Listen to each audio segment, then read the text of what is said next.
Alrighty, so in this video we're going to make some slotted spoons.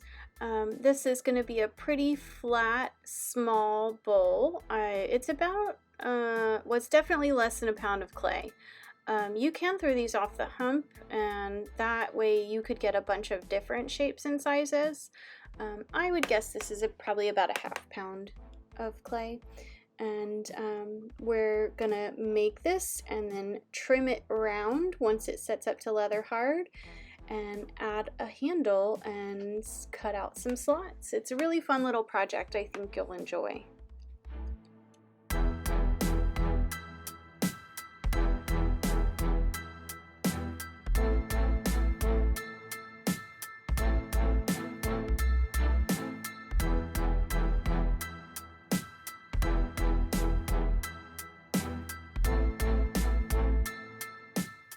Okay, so after your spoon sets up to leather hard state, or if you're thinking about cheese, like we like to talk about here in the studio, it's like a good Parmesan or Manchego, you're going to trim that puppy round.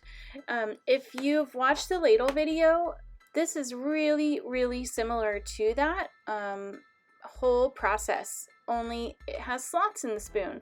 And some other variations of this project I've seen is where people will cut this little cup in kind of an off square shape. I don't do that in this video, but that's something that I would encourage you to investigate, is sort of changing the shape from that round to that square.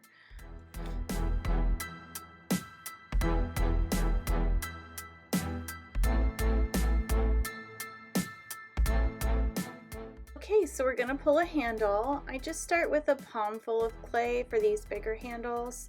I pound it into a little ball, and then I'm gonna roll it into a large dog bone shape. So it'll have a little waist in the center, and it'll be a little bit thicker at the top and the bottom. I also, if you're looking at a cross section of this, it's like an ellipse shape, so it's thicker in the center and tapers out toward each edge. And then I'll hold the top and pull it. When you're pulling handles, gravity is doing most of the work for you, so I'm not pulling very hard with my hand, more sort of like cupping that handle in the crook of my index and thumb. If you were to look and make like an OK symbol, that would be what my hand looks like when I'm pulling these handles. And I turn it toward me and then to the side as I'm pulling, so that it doesn't end up in a J shape. And then once I get the length that I'm looking for, I will set it in a curve to stiffen up to a leather hard stage.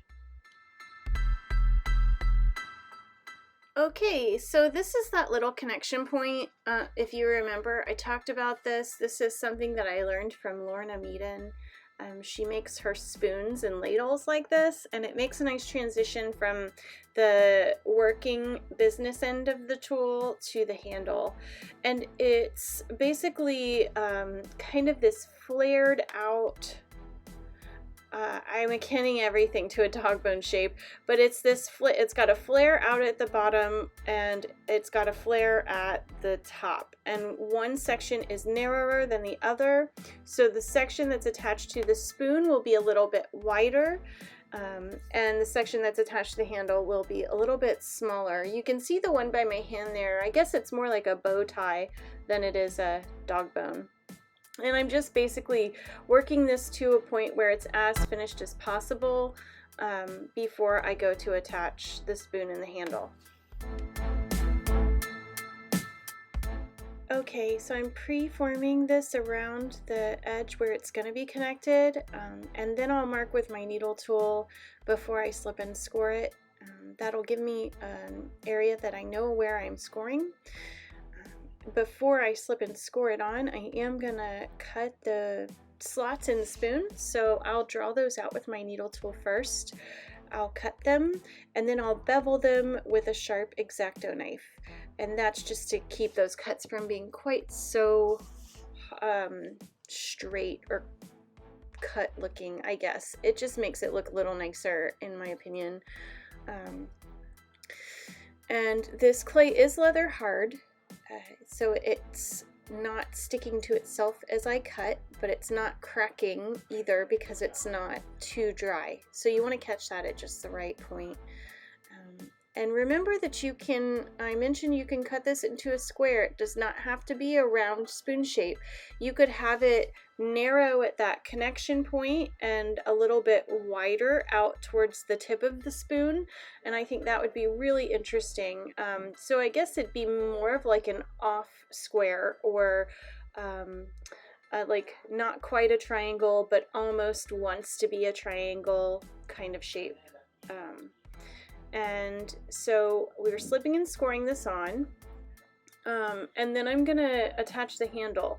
So that handle, that big chunky part at the top and the bottom, I'm gonna cut a majority of that away, and then I'll take my fingers and flare out where the top of the handle is, and then I will cut down some of that bottom part to fit into the spoon transition piece.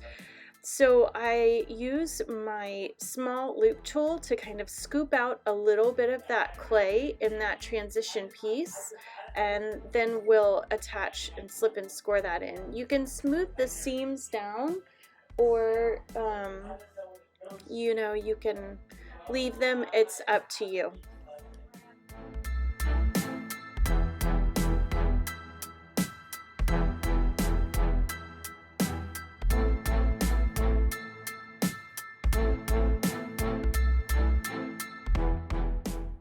So these little drain holes are just a variation on that slotted spoon that we just saw, and I'm making these holes with, it's just a cheap little homemaker tool with a straw and a dowel. Yep, just like that. And then you'll transition that handle in with that transition piece. This ended up being a little too large, so I did shave it down a little bit. We'll attach the handles, and when everything is leather hard, I'll come back through and refine all my connection points and fire them up and get to cooking. I hope you enjoyed watching, and I hope you enjoy making the project, and we'll see you in the studio.